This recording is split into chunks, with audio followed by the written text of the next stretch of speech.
What is Monero? How does it work? Is it completely anonymous? Why would I even need an anonymous coin? Well, stick around. In this episode of Crypto Whiteboard Tuesday, we'll answer these questions and more.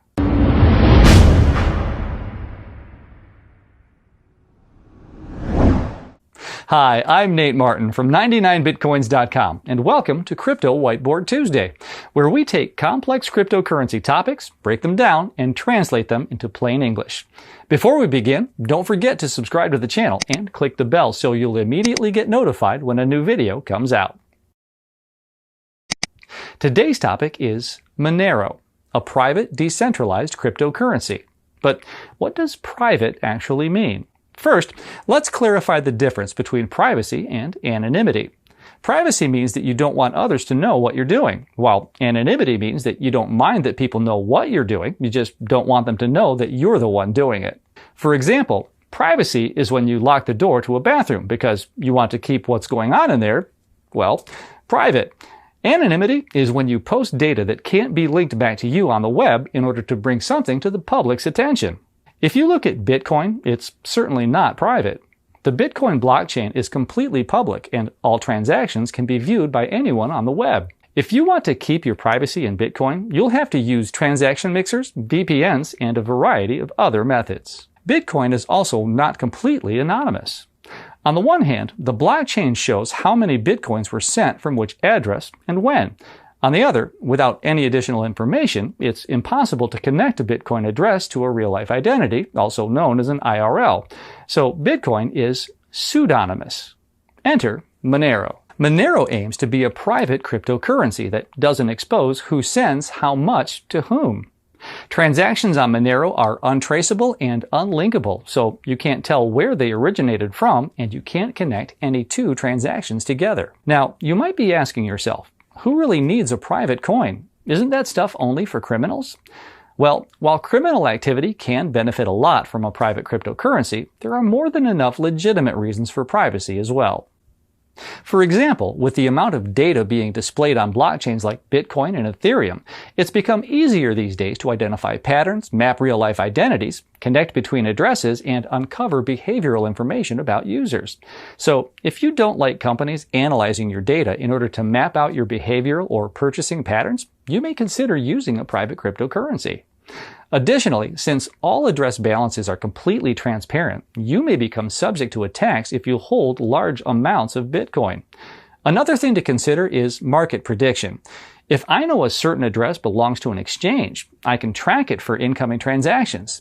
If I see a large amount coming in, then I can assume that a big sell order may be on its way and short the currency for a profit. In a truly perfect market, such loopholes would not exist. And finally, we come to the issue of fungibility. Fungibility means that currency units should be completely interchangeable with one another. Simply put, if I have a $20 bill, it shouldn't matter to you where it came from or when it was made. A $20 bill is just a $20 bill, and it's equivalent to any other $20 bill you can find. However, in Bitcoin, for example, you can trace each coin back even as far to when it was first created as a mining reward, which is known as the Coinbase transaction. So if somewhere along the way this Bitcoin was used for illegal activity, you may find some law enforcement agency knocking on your door as part of some investigation they're running. While this is all theory for now, it could happen since Bitcoins are 100% traceable. So you might have different prices for freshly minted Bitcoins as opposed to used Bitcoins. For Bitcoin to truly become a currency, it will have to deal with this fungibility issue. On the other hand, a private coin that can't be traced has complete fungibility. As you can see, there are numerous use cases for using a privacy coin such as Monero. So, what's the difference between Monero and other privacy coins like Dash or Zcash? Well, while other coins like Dash or Zcash offer the option for private transactions, in Monero, all transactions are private without exception. Monero, meaning coin in Esperanto, started out in 2014 as a fork of Bitcoin, the first private cryptocurrency to be created. The Monero protocol obfuscates the three parts of any cryptocurrency transaction: the sender, the receiver, and the amount sent. Let's see how this is done for each part. To obfuscate the sender's identity, Monero uses ring signatures. When a person signs a Monero transaction, their signature is combined with past signatures from the Monero blockchain.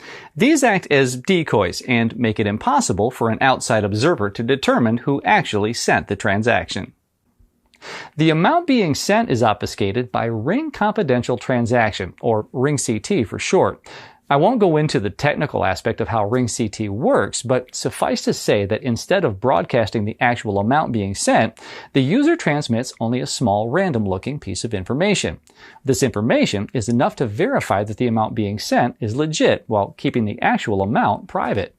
And finally, we want to obfuscate the receiver. This is done through the use of stealth addresses. A public Monero address is a 95-character string that starts with a 4. However, when I send funds to that address, the funds are actually sent to a different address. So, for example, if I'm the recipient, funds are sent to a one-time stealth address that is derived from my public address. This creates a separation between my public address and the funds sent to me, so no one is able to know my balance.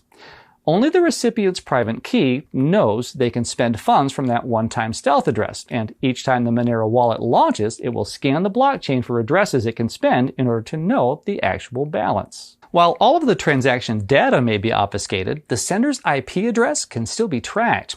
That's why there's one additional feature on Monero's roadmap: Kovri. Kovri reroutes your transaction through multiple virtual nodes so that your IP address is also obfuscated. Kovri is not yet integrated with Monero, but is in active development. So there you have it, a completely private cryptocurrency that hides the sender's address and IP, the amount being sent, and the recipient's address. Now, let's talk a bit about Monero's currency, XMR. Similar to Bitcoin, XMR is mined through computers that guess the solution to complex math problems, also known as proof of work. However, the algorithm used to mine XMR, called kryptonite, is completely different than the SHA-256 algorithm used to mine Bitcoin. Kryptonite is an ASIC-resistant algorithm. This means that you won't be able to mine more XMR if you have a more powerful computer.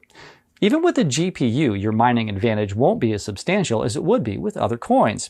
This makes XMR still open to mining with your personal computer, something that is completely out of the question with more popular coins like Bitcoin or Ethereum.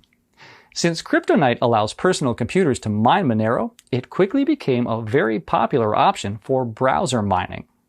Browser mining occurs when a site that you visit uses your computer's CPU to mine in the background while you're visiting the site.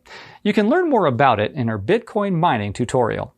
Also, unlike Bitcoin, which is limited to 21 million coins, there's no limit to how many XMR can be produced. New XMR is issued each time a block is mined, every 2 minutes on average. The actual reward varies and decreases over time. By May 31st of 2022, 18.4 million XMR will be in circulation, and the reward size will become fixed, with 0.6 XMR being distributed with each new block. That's it for today's episode of Crypto Whiteboard Tuesday. Hopefully by now you understand what Monero is, a private, decentralized digital currency. I also hope you have a better grasp of why privacy is important, not only for criminals. You may still have some questions. If so, just leave them in the comments section below. And if you're watching this video on YouTube and enjoy what you've seen, don't forget to hit the like button. Then make sure to subscribe to the channel and click that bell so you'll be notified as soon as we post new episodes.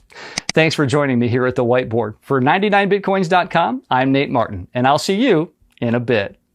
For someone outside of $1 million or more with an annual or without ever closing it. Still, we're going to go back. Companies that just completely vanished along with the money. No, you're rushing. Investors pumped up the price of a specific token just to dump.